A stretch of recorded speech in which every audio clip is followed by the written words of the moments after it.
One could say, well, that's not our comfort level, that's not who we are, working with grassroots organizers or congressional staff. In terms of our identity as historians, we function in the realm of ideas, we write, we speak, we organize conferences, and yet to a remarkable extent, there has been inactivity. I want to just mention very briefly 2 projects that I worked on with Historians Against Wars, which really gave us very startling results. Really not what we expected. One little project we did was to just compile critical articles by historians on the different aspects of the war on terror, and to just put that out as lists every 2 weeks. So what could be simpler than that? And what we found is that despite the fact that we were combing many sources, that only a handful of colleagues were doing this kind of writing.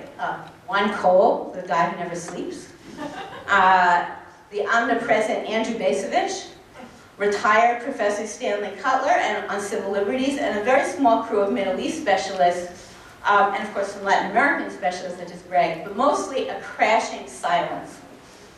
And just one other example of what I'm talking about. A couple of years ago, we organized a speakers bureau so that folks on college campuses who wanted to organize war on terrorism events would have access to knowledgeable historians. And the results were mixed. Quite a few historians were willing to be listed as speakers if they didn't have to travel very far.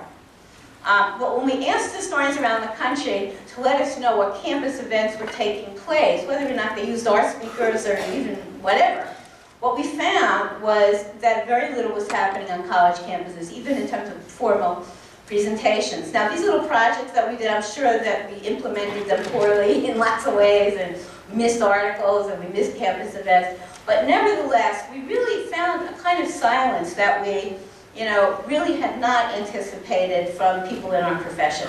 Now, the reasons for this disconnect are many.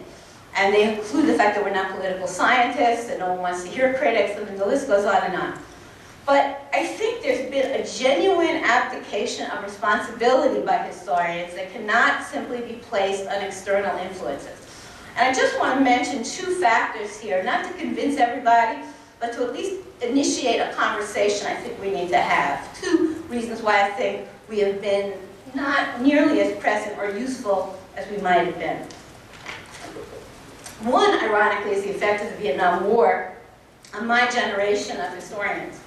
While the experience of Vietnam and other crises of the time fostered a critical spirit, it also fostered a certain disdain for the study of powerful white men. So one consequence was that new fields of historical inquiry opened up, that social and cultural history flourished, as did area studies. But meanwhile, back at the ranch, these powerful white men were still out there, sometimes helped by powerful women, and more recently by powerful Afro-Americans. But these powerful white men and the choices that they made and were continuing to make affected the lives of millions of people, both at home and abroad. Yet our profession got less interested in that. And a study of their actions and the associated impact on actual people languished. Second reason I think we've been missing in action is the norms of our profession. I have a 75-year-old colleague who would never get tenure today. He spends his time on teaching, he gives dozens of library talks a year, creates panels for a host of community groups, and over decades has written articles on a wide range of public issues for local publication with insights based on his historical knowledge. No 30-year-old colleague would embark on such a course. With competition for jobs greater every year, the need to produce books and peer-reviewed articles, no matter how narrow the subject, or how little read the journal, that need is simply overwhelming for a young person. And against this has always been the case in research institutions. But now similar pressures exist in a wide range of places, even including community colleges. And against this backdrop, what young academic is going to invest their limited time? I'm going to make it. Okay. What? You know the answer to this question. Sorry, skip it. What young academic is going to invest their limited time explaining the dangers of pressuring Pakistan, or threatening Iran, or curtailing civil liberties, or breaching international, and publish those things in some local, non-prestigious, never heard of place, which might be read by local people, but is going to make absolutely no impression on somebody that's reviewing their tenure file. Who's going to do that? Almost nobody. And once that untenured young academic becomes a tenured older academic, what networks and activities are they likely to engage in? What's going to command their interest? And for that matter, what networks and activities are likely to get him or her promoted or hired at a more prominent school if they want to move up in the profession? Underpinning my remarks is a genuine sense of urgency.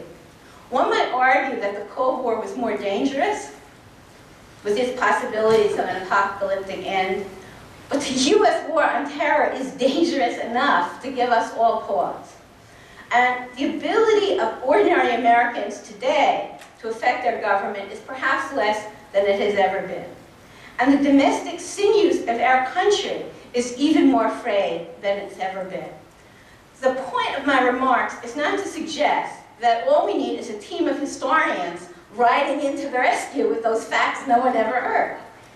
But as a historian and a member of this profession, I truly believe that the study of the past, whatever piece of the past is your specialty, does give us a certain insight and a certain wisdom, and that we have an ability to contribute in a far more meaningful way to what is happening now in our country and internationally. And I hope that as we move forward, that we as professional historians will take seriously our responsibility to make that contribution. Thank you.